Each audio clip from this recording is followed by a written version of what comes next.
ഇപ്പം രാവിലെ തന്നെ ഒരു വാർത്താ ചാനലിൽ ഫ്ലാഷ് ന്യൂസ് കണ്ട് KPCC പ്രസിഡന്റ് മാണി ഗ്രൂപ്പിനെ ക്ഷണിക്കുന്നതായിട്ട്, വിട്ടുപോയവർക്കൊക്കെ മടങ്ങി വരാനുള്ള സമയമാണ് ഇതെന്ന് പറഞ്ഞിട്ടാണ് അദ്ദേഹത്തിൻ്റെ സ്റ്റേറ്റ്മെൻറ്റ് കണ്ടത്. എന്തിനാണ് അതിൻ്റെ പുറകെയൊക്കെ പോകുന്നത്? ഇപ്പം കോൺഗ്രസ് കുറച്ച് ജീവൻ വെച്ച് വരുന്നുണ്ട്. ഈ ഇലക്ഷനോടുകൂടി നമുക്കത് മനസ്സിലായി. അതിനെയും കൂടി ഇല്ലാണ്ടാക്കാനാ എന്നാൽ ഇവറ്റകൾക്ക് നേരം വെളുക്കുക. അത് പോയത് ആ വഴിക്ക് പൊക്കോട്ടെന്നേ. ഇവിടെ കോൺഗ്രസ് എന്തെങ്കിലും സംഭവിച്ചോ? കോൺഗ്രസ് നല്ല വിജയം കാഴ്ചവെച്ചില്ലേ? ഈ പറയുന്ന മാണി കോൺഗ്രസ് 40 വർഷങ്ങളായിട്ട് ഭരിക്കുന്ന മുനിസിപ്പാലിറ്റി പോലും ഇപ്പോൾ കോൺഗ്രസിന്റെ ചെയർപേഴ്സണായി മാറിയില്ലേ? പിന്നെ എന്തിനാ അദ്ദേഹത്തെയൊക്കെ വിളിക്കുന്നത്? ഇവിടെ വന്നിട്ട് പ്രശ്നങ്ങൾ ഉണ്ടാക്കാനാ? അറിയാ, ഇലക്ഷൻ വരുമ്പോഴേക്ക് സീറ്റിന് വേണ്ടി അടി കഴിഞ്ഞാൽ അവിടെ അടി ഇവിടെ അടി എന്നിട്ട് അത് പറയിപ്പിക്കാൻ വേണ്ടിയാ. അത് ആ വഴിക്ക് അങ്ങ് വിട്ടേൻ. അത് ക്ഷയിച്ച് ഇല്ലാണ്ടാവുന്ന ഒരു കാലഘട്ടത്തിലേക്ക് അത് പോകുന്നു. മനസ്സിലായിട്ടില്ല?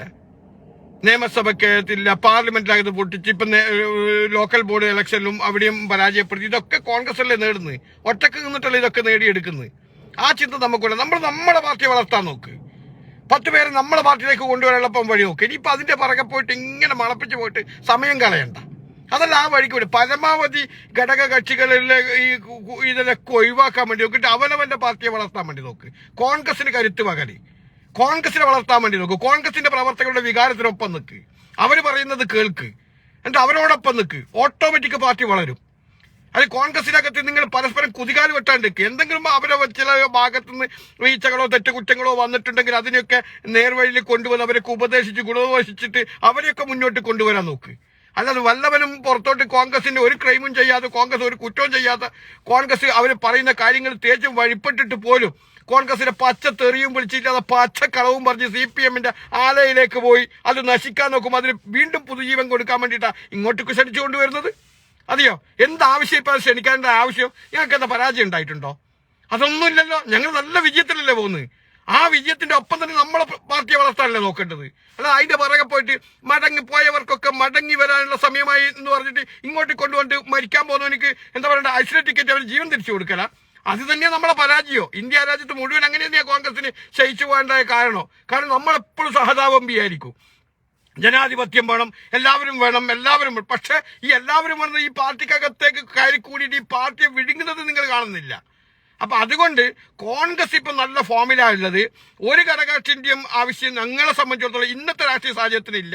അതുകൊണ്ട് അവനവന്റെ പാർട്ടി വളർത്താൻ വേണ്ടി, അവനവന്റെ പ്രവർത്തകരുടെ വികാരത്തിനനുസരിച്ച് നിന്ന് പാർട്ടി വളർത്താൻ വേണ്ടി നോക്കുക. അല്ലാതെ വല്ലവന്റെയും പിറകെ പോയിട്ട് അവന്റെ പോയിട്ട് മണപ്പിച്ചിട്ട് ഇങ്ങോട്ട് കൊണ്ടുവരേണ്ട ആവശ്യമൊന്നുമില്ല കേട്ടാ. അവനിക്കൊക്കെ ചെയ്തു കൊടുത്തതൊക്കെ ഇല്ലേ? കോൺഗ്രസിന് കിട്ടേണ്ട രാജ്യസഭാ സീറ്റ് പോലും ആ പുള്ളിക്ക് കൊടുത്തിട്ടില്ലേരാ? ഇല്ലേ? കോൺഗ്രസിന്റെ രാജ്യസഭാ സീറ്റ് ആ പുള്ളിക്ക് കൊടുത്തിട്ടും ആ പുള്ളി നിന്നോ?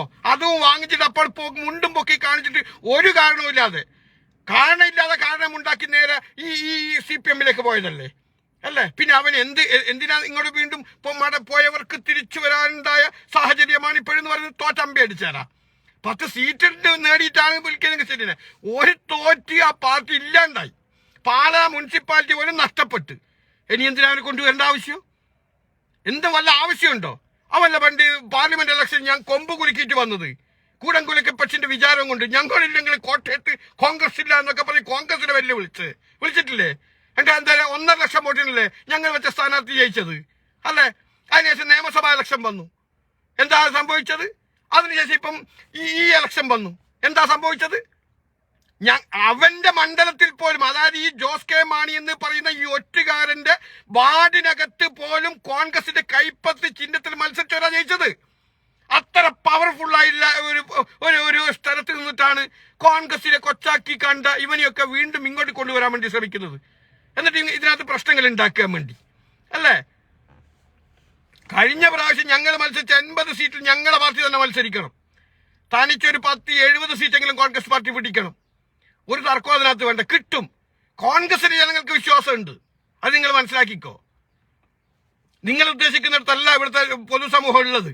കോൺഗ്രസിലാണ് വിശ്വാസങ്ങൾ. അതിന്റെ വിശ്വാസത്തിന്റെ ഭാഗമായിട്ടാണ് കോൺഗ്രസ് പോലും പ്രതീക്ഷിക്കാത്ത സ്ഥലത്ത് കോൺഗ്രസിന്റെ ഒപ്പം നിന്ന് കോൺഗ്രസിന്റെ സ്ഥാനാർത്ഥികളെ വിജയിച്ചത്. അതല്ലേ കൊല്ലത്തൊക്കെ നമ്മൾ കണ്ടത്? നമ്മളൊന്നും സ്വപ്നത്തിൽ പ്രതീക്ഷിച്ചിട്ടില്ല. അവർ 5-6 സീറ്റ് കിട്ടുമെന്നല്ലാതെ അപ്പുറത്തേക്ക് ഭരണം കിട്ടുമെന്ന് ഞങ്ങൾ വിചാരിച്ചിട്ടില്ല. ഒരു നേതാക്കന്മാരും വിചാരിച്ച് കാണത്തില്ല എന്ന് ഞാൻ മനസ്സിലാക്കുന്നത്. എന്നിട്ട് എന്താ കോൺഗ്രസിന്റെ കൂടെ ജനങ്ങൾ നിന്നില്ലേ? അത് കോൺഗ്രസ് എന്ന് പറയുന്ന ഒരു ആശയം. ആ ആശയത്തിൽ വിശ്വസിക്കുന്നവർക്ക് മറ്റൊരു പാർട്ടിക്കൊക്കെ ചിന്തിക്കാൻ പറ്റത്തില്ല. മനസ്സിലായ? നിങ്ങളുടെ നേതാക്കന്മാരുടെ മുഖ സൗന്ദര്യം കണ്ടിട്ടൊന്നുമല്ല ഈ കോൺഗ്രസിനകത്തേക്ക് ഈ സാധാരണ പ്രവർത്തകരെ വോട്ട് ചെയ്യുന്നതും ഈ പാർട്ടിയോടൊപ്പം നിൽക്കുന്നതും. അതിനൊരു ഐഡിയോളജി ഉണ്ട്, അതിന്റെ ആശയങ്ങളുണ്ട്, ആമാശയമുണ്ട്. അത് ഇന്ത്യയുടെ വികാരത്തോടൊപ്പം ഒട്ടി നിൽക്കുന്ന ഒരു വികാര. അപ്പൊ അതുകൊണ്ട് എവിടെയെങ്കിലും തൽക്കാലം ഏതെങ്കിലും 1 or 2 ഘട്ടങ്ങളിൽ പാർട്ടിക്ക് പരാജയം ഉണ്ടാകുമെന്ന് കണ്ടപ്പോൾ പാർട്ടി അങ്ങ് ഒലിച്ചു പോയി എന്നുള്ള ധാരണയൊന്നും നിങ്ങൾക്ക് വേണ്ട. ആനന്റെ വലിപ്പം ആനക്കറിയത്തില്ലല്ലോ, അല്ലേ? അതുപോലെ ഞങ്ങളുടെ പാർട്ടിയുടെ വലിപ്പം നിങ്ങൾക്ക് മനസ്സിലായില്ലെങ്കിൽ ഞങ്ങൾക്കറിയാം, സാധാരണ പ്രവർത്തകർക്ക്. മനസ്സിലായ? അപ്പൊ അതുകൊണ്ട് പോയവരൊക്കെ ആ വഴിക്ക് അങ്ങ് പൊക്കോട്ടെ. ഇനി അവര് സ്വമേധയാ ഇങ്ങോട്ട് വന്ന് ഞങ്ങൾ എടുക്കുമെന്ന് ചോദിച്ചാൽ ഞങ്ങൾ മുന്നോട്ടൊരു ഡിമാൻഡ് വെക്കുക. ആ ഡിമാൻഡിന്റെ അടിസ്ഥാനത്തിൽ ഉൾക്കൊള്ളാൻ പറ്റുവാണെങ്കിൽ പാർട്ടിയിലേക്ക്, മുന്നണിയിലേക്ക് എടുക്കുക. അല്ലാതെ അവന്റെ പുറകെ പോയി തോറ്റ അമ്പയടിച്ച് വീട്ടിക്കാരി കുത്തിരിക്കുന്നവനെയൊക്കെ പൊക്കിക്കൊണ്ടുവന്നിട്ട് ഈ പാർട്ടിക്കകത്തേക്ക് കൊണ്ടുവന്ന് കോൺഗ്രസിനെ വിഴുങ്ങാൻ വേണ്ടിയാ? അതെയോ?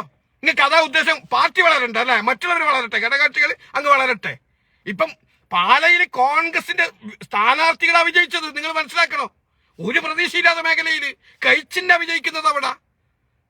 എന്നിട്ട് അങ്ങനെയുള്ള സ്ഥലത്ത് പോയിട്ടാണ് മടങ്ങിപ്പോയവർക്കൊക്കെ ഇങ്ങോട്ട് തിരിച്ചു വരാൻ സമയമായി എന്ന് ഇങ്ങനെ വീൺവിളക്കിൽ അവരിങ്ങോട്ട് വിളിച്ചു കൊണ്ടുവരാൻ വേണ്ടി നിൽക്കുന്നു. എന്നിട്ട് വേണം നാളെ പാർട്ടിക്കകത്തോട്ട് ഞങ്ങൾ ക്ഷണിച്ചതിന്റെ ഭാഗമായിട്ടല്ലേ ഞങ്ങൾ വന്നത്. ഇനി കോൺഗ്രസിന്റെ മെജോറിറ്റിയിൽ കോൺഗ്രസ് വിജയിച്ചു വന്നാൽ എന്താ പറയാ, അത് ഞങ്ങളെ പിന്തുണ കൊണ്ടല്ലേ വിജയിച്ചത്, ഞങ്ങളില്ലെങ്കിൽ കോൺഗ്രസ് ഇവിടെ ഉണ്ടോ? അങ്ങനെ കുറെ ആൾ പറയുന്നവരുണ്ടല്ലോ. ഇപ്പോ നമ്മൾ കാണുന്നില്ലേ, ഇന്ന് ഇതില്ലെങ്കിൽ കോൺഗ്രസ് ഇല്ല, ഞങ്ങളുള്ളത് കൊണ്ടാണ് കോൺഗ്രസ് എന്ന് പറയാൻ വേണ്ടിയാ. അങ്ങനെ കുറെ കാലം പറഞ്ഞു നടന്നതാണല്ലോ ഈ വെറ്റകളൊക്കെ. എന്നിട്ട് ഇപ്പൊ ആരാ ഇല്ലാണ്ടായത്? അതാ ഞാൻ പറയും, കോൺഗ്രസിനെ ഇല്ലാതാക്കാൻ ഒരു ശക്തിക്കും കഴിയില്ല. ഇന്ത്യ രാജ്യം ഇന്ത്യയായി നിലനിൽക്കുന്ന കാലത്തോളം കോൺഗ്രസ് എന്ന വികാരം ഇവിടെ കാണുക തന്നെ ചെയ്യും.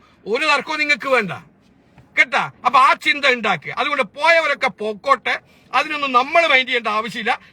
നമ്മളെ പ്രത്യശാസ്ത്രങ്ങളും നമ്മളെ ആശയങ്ങളും നമ്മുടെ ഐഡിയോളജിയും ജനങ്ങളിലേക്ക് എത്തിക്കാനും ഞങ്ങൾ കൊണ്ടുവരുന്ന വികസനങ്ങളും ഞങ്ങൾ നാളുകൾ കൊണ്ടുവരാൻ ഉദ്ദേശിക്കുന്ന വികസനങ്ങളും ഞങ്ങൾ നാളുകൾ നടപ്പാക്കാൻ ഉദ്ദേശിക്കുന്ന കാര്യങ്ങളും നിങ്ങൾ ജനങ്ങളിലേക്ക് എത്തിക്കാൻ വേണ്ടി ശ്രമിക്കുക. എന്നിട്ട് പാർട്ടിയെ വളർത്താൻ നോക്ക്. പാർട്ടി കോൺഗ്രസിന്റെ ഐഡിയോളജിയെ നാട്ടിലൊക്കെ വളർത്താൻ വേണ്ടി നോക്ക്. അല്ലാതെ വല്ലവന്റെ പുറകെ പോയി ഏതെങ്കിലും ഘടകകക്ഷിയുടെ കോൺഗ്രസിനെ നശിപ്പിക്കാൻ നടക്കുന്ന കുറെ ഘടകകക്ഷികളൊക്കെ കൂട്ടി ഇതിനകത്ത് കൊണ്ടുവന്ന് കോൺഗ്രസിനെ വിഴുങ്ങാൻ വേണ്ടി അനുവദിക്കല്ല. ഓക്കെ? അതുകൊണ്ട് അവരൊന്നും ഇപ്പം വിളിക്കേണ്ട ആവശ്യമില്ല.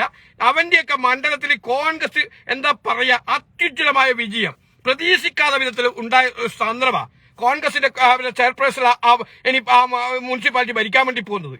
മനസ്സിലായ?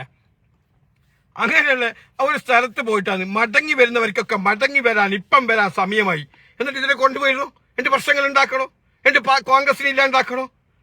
എന്നിട്ട് കോൺഗ്രസ് എവിടെയെങ്കിലും കോൺഗ്രസിന്റെ പ്രവർത്തകരുടെ വിയർപ്പിന്റെ ഭാഗമായിട്ട് വിജയിച്ചു വന്നാൽ ഇവനൊക്കെ പറയും ഞങ്ങളുള്ളത് കൊണ്ടല്ലേ, ഞങ്ങളെ പ്രവർത്തകർ അങ്ങനെയാക്കിയിട്ടല്ലേ, അതല്ലേ വിജയിച്ചതെന്നുള്ള ഇവന്റെ ഈ ചൊപ്പളാച്ചി ഞങ്ങൾ കേൾക്കേണ്ടി വരും, കോൺഗ്രസ് കേൾക്കേണ്ടി വരും. അപ്പൊ അതിന്റെ ഒന്നും ആവശ്യമില്ല. ഓക്കെ?